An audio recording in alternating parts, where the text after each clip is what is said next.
want to talk a little bit today about something that's kind of been of interest to me for some time, and we're going to work more on in the future. But what we're going to try to do a really good job of is tell our story a little differently than it's been told in the past.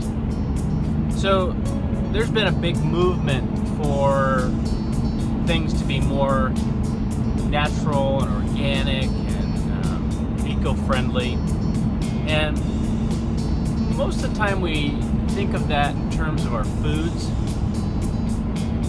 And there's a big movement for farm to table.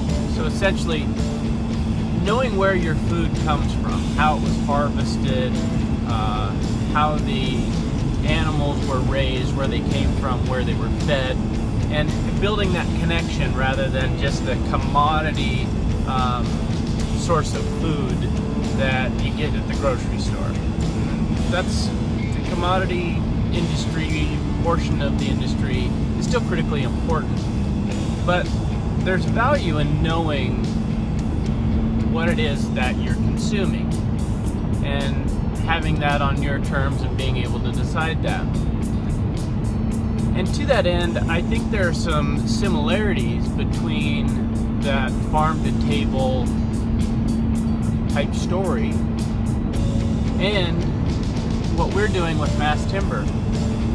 We believe that we're going to be able to do a forest structure story where we'll talk about how we manage the forest, where the trees originated from that are turned into the products that you put into your home or structure.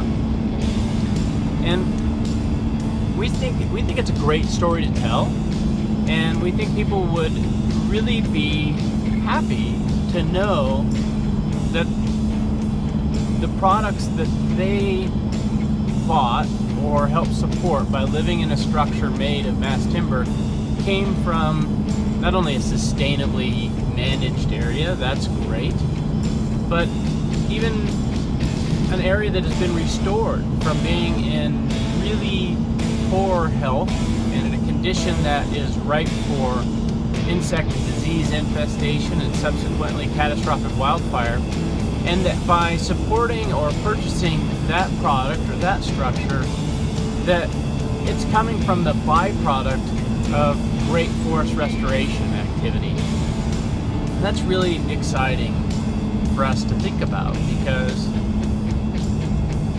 we're going to be able to support and tell the story of these forests that were in bad shape, and we're going to most likely end up in a catastrophic wildfire that will have destructive implications on the landscape, whether it be the water or whether it be the wildlife habitat or just the aesthetic value of the forest. And on top of that, massive carbon pollution, and once a forest burns catastrophically, it's no longer performing photosynthesis and no longer being that carbon sink that so many people find critically important and that, quite frankly, we need so we can breathe oxygen. So I think people will really appreciate knowing that they're doing something great for the planet by living in a mass timber structure, and the right supplied mass timber structure. So it's just something to think about. We're going to do our best to tell a story that is, instead of farm to table or similar to farm to table, which would be responsible forest management, forest restoration through responsible manufacturing with eco-friendly products like the glues and the adhesives intertwined into the process to make excellent products for the marketplace. So look for that story as we develop that, tell that, and I think it's going to be exciting to see how people respond to it. So if you have any comments or questions or concerns, feel free to comment here or send me a private message. I'd be happy happy to get back to it and keep this conversation going. Be interested to see what you think. Have a great week. Thanks.